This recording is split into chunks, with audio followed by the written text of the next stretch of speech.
Why does this unattractive girl still reside in her parents' house? It's quite bothersome. Could you kindly vacate the premises immediately? You clearly don't belong here. Pack your things and return to your parents' house. About a month after my husband passed away, I found myself living with and caring for my mother-in-law. These harsh words were directed at me by two individuals. Did I do something wrong? I've been contributing by paying $3,000 a month for rent. However, if they view me as a nuisance, I'll leave the house as they wish. A month later, an apology came from my mother-in-law, tears streaming down her face. But apologies alone won't resolve the issue. I decided to share a surprising fact with her. It had been a year since I married her son, and we had been living in their house. My husband and I shared a love for camping and outdoor activities, quickly bonding and leading to our marriage. Now I was taking care of my mother-in-law, who had been alone since my father-in-law's passing. Her initial animosity turned into gratitude, and we built a genuine parent-child bond. My husband and I had a decent income, and we were giving her $3,000 a month as rent. Despite this, financial troubles arose. My sister-in-law, who didn't live with us, began making frequent demands for money. I intervened when she asked for financial help, suggesting ways to cut expenses instead. My husband, realizing the need for his sister to become more self-reliant, firmly advised her to stop depending on their parents. This created a rift, but my sister-in-law reluctantly changed her behavior regarding money matters. Since my father-in-law's passing, my mother-in-law had been more lenient with money, often granting her children's requests. However, it became apparent that my sister-in-law was exploiting this generosity, demanding larger sums of money. Taking charge of the family's finances, my husband managed the situation. One day, as I went to work, he wasn't feeling well and had gone to the hospital in the morning. At first, I believed it was just a common cold, but during lunch, my husband called, revealing that it wasn't just a cold. They had discovered cancer. The tests indicated that it was quite advanced, and I was told I had approximately a year left to live. His shocking words rendered me speechless, and panic set in as my thoughts froze. After standing still for a while, reality hit me hard, and I rushed to the hospital where my husband was. At that time, my husband still had enough strength to converse normally, but as the treatment continued, his strength diminished. After 6 months, he could hardly talk. 7 months later, struggling to breathe, my husband tried to convey something important to me. The content of his words was surprising and left me in shock. I spent several days absorbed in those thoughts, but a week later, my husband passed away. I couldn't believe it. I couldn't grasp what was happening. However, after his passing, I was busy with a funeral week and settling his affairs.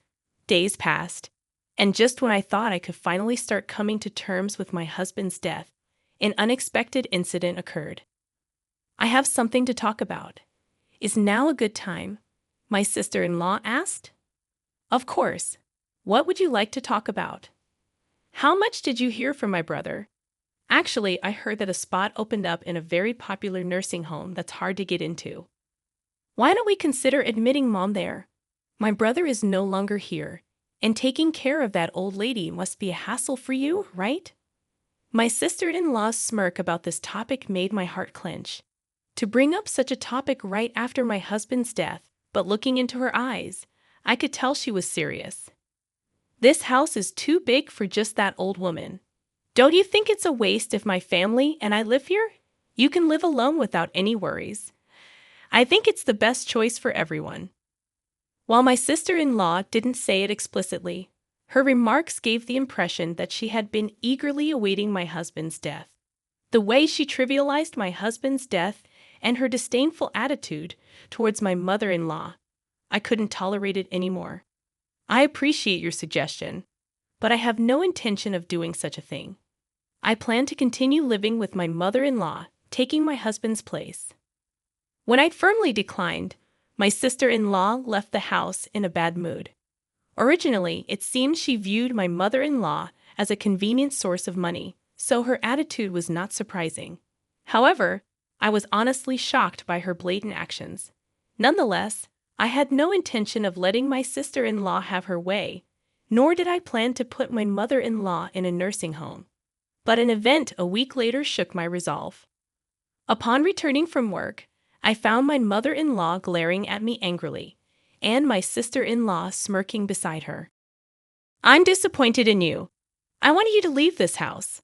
How dare you plan to put someone in a nursing home without consulting? What are you trying to do, take over the house?" "No, that's not my intention." "What do you mean? Why don't you just be honest?" "It was your proposal, wasn't it? You said to put Mom in a nursing home and sell this family home, and suggested we split the sale proceeds, didn't you?" "I never said such a thing." Shocked by this unexpected betrayal, I struggled to speak, but managed to express my thoughts. I was genuinely taken aback, completely unprepared for such forceful tactics just because things weren't going her way. The pain and sadness enveloped me as my mother-in-law looked down on me as if I were worthless. "I don't consider you family anymore. Please leave this house right now," she shouted at me with rage on her face. It seemed my mother-in-law had no intention of listening to me. "Understood. If that's what you want, I'll leave as you wish," I responded. Perhaps my sister-in-law had influenced her. But this was a clear betrayal for me, as I had decided to continue caring for my mother-in-law in place of my husband. I quickly packed my things and decided to return to my parents' home. I needed to find a new place to live and had a lot to do, but being kicked out by my mother-in-law deeply hurt me, so I decided to rest at my parents' home for a while. About a month later, my sister-in-law accused me of withdrawing money from our parents' account without permission. "Is that you? You withdrew money from our parents' account without permission, didn't you? Why is there not a single dollar left in the account?" "Don't say such ridiculous things. Are you calling me a thief now?" "Pretending you don't know. If you keep doing this, I'll get the police involved. Come to our parents' house right now." After saying this, my sister-in-law abruptly hung up the phone. Caught in someone's conspiracy and now being accused of theft, I had had enough. I had anticipated issues with the mortgage of the family home. There must still be several years of mortgage payments left unpaid. Honestly, I didn't have the time or energy to deal with my sister-in-law. I wanted to cut ties, but I had reasons why I couldn't. There was still a truth I had to reveal. With a heavy heart, I immediately headed to my in-laws' home. Just like the day I left, my mother-in-law glared at me, and my sister-in-law was there too, giving me the same look. Did he steal money from the house or withdraw it from the account? "I don't know, but give it back quickly. You both were working, right? So, there must be a significant balance, right?" "What are you talking about?" "There's nothing left of my father-in-law's inheritance. We've been covering all the living expenses and rent. Do you think the inheritance would cover everything?" "What, really?" My words left my sister-in-law looking at my mother-in-law in surprise. It was clear that there was an understanding between the two. My mother-in-law knew that we had been financially supporting the family home, but she probably thought that my father-in-law's inheritance was sufficient for a while. However, the actual situation was quite different. Maybe in this situation, isn't my mother-in-law the victim? Mother-in-law, it was your daughter who was misusing father-in-law's inheritance, wasn't it? At that moment, my mother-in-law's expression changed dramatically. There was an air of confusion, as if she couldn't grasp what I was saying. But I never lied to deceive others. The attitude of my sister-in-law made it clear that what I was saying was true. Her expression changed the moment the inheritance was mentioned, even though she had been glaring at me sharply before. "I've seen through the schemes you've been plotting and the misdeeds you've been committing. Actually, my husband revealed to me that since we started living together, he took over managing the household finances. He noticed a significant decrease in the inheritance supposed to be received by my mother-in-law, and he found it abnormal. Moreover, my sister-in-law's frequent and unusual financial requests seemed suspicious to him, so he confronted her. It turned out she had withdrawn cash from the inheritance without any permission. She was actually stealing." "Wait, is that true?" My sister-in-law stammered in confusion the moment I revealed the truth. My mother-in-law's anger immediately turned towards her. It seemed my mother-in-law hadn't realized the money was gradually decreasing, as she had been living modestly since my father-in-law's passing and never paid much attention to finances. My husband, being in accounting, was aware of even minor financial changes. This misdeed came to light when he confronted my sister-in-law. Yet, for my mother-in-law, her daughter remained precious, leading my husband to keep it a secret under the promise of repayment. The reason my husband sternly stopped her from borrowing money from my mother-in-law was because of this. I only learned about this a few days before my husband passed away. It was truly surprising, but it seems to be the truth. To steal someone else's money, even if they are family. What were you thinking? Can't you differentiate between what's right and what's wrong? My mother-in-law berated my sister-in-law. Stop making excuses, you thieving cat. Her face became increasingly red with anger, as if she was about to burst a blood vessel.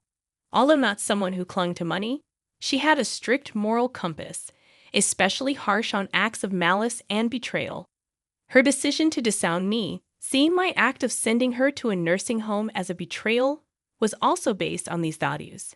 These values applied not just to me, a non-blood relative, but also to her own daughter. However, I had more to reveal. Also, the large amount of money you got by betraying your family was used for gambling, right? Huh? Wait a minute. What are you talking about? My sister-in-law feigned ignorance. I've investigated everything. You'll understand if you look at these. I showed them several photos from an envelope. Pictures secretly taken by my deceased husband, clearly capturing my sister-in-law entering and exiting a casino. Your husband works for a foreign company, and you should be financially comfortable. My husband always wondered why you were so desperate for money. The investigation unexpectedly revealed your gambling addiction. Tell me, how enjoyable was it to gamble with someone else's money? What is this? This is called stalking. This is no joke. You're calling others thieves, and now this. And there's something else I need to tell you, mother-in-law. It was your daughter who suggested sending you to the nursing home. You know what? Finally, I've reached this point. It's time to reveal everything and then bring this to a close. My sister-in-law's true nature, previously unnoticed, was revealed through this incident. This should make my mother-in-law realize that blaming me was a mistake. Additionally, my mother-in-law was also manipulated by my sister-in-law's schemes. With the truth out, she should understand my position. I'm not sure if this will be conclusive evidence, but I want you to see this, I said, presenting my mother-in-law with the text messages between me and my sister-in-law. The history showed my sister-in-law sending me numerous links and nursing home suggestions, serving as evidence of her scheming. Were you really planning to abandon your own mother? That's not it. It's all a misunderstanding. Please just listen to my side of the story. My sister-in-law pleaded. It seems you plan to kick my mother-in-law out and live here with your family, right? This house isn't that old. It's still perfectly livable. Who was it that was thinking only of themselves, trying to take everything? Can you think about it calmly for a moment? As I spoke, my mother-in-law seemed to grasp the situation. She then looked at me sadly, as if she knew what she did was wrong, and turned her angry voice towards my sister-in-law. How selfish can you be to repay kindness with betrayal after all this time thinking of you as family? How do you see me? Don't mock me. Wait, just listen. There's a huge reason for this. At that moment, a loud noise echoed from the hallway, and footsteps followed as my sister-in-law's husband entered the room. Sorry I'm late. Got caught in traffic. It's okay. Oh, mother-in-law, I hadn't told you yet, but I asked him to come. I left the house key open so he could enter any time. Surprised by the sudden appearance of my sister-in-law's husband, both were taken aback. I explained the situation, and they quickly understood this issue wasn't just between me and my mother-in-law.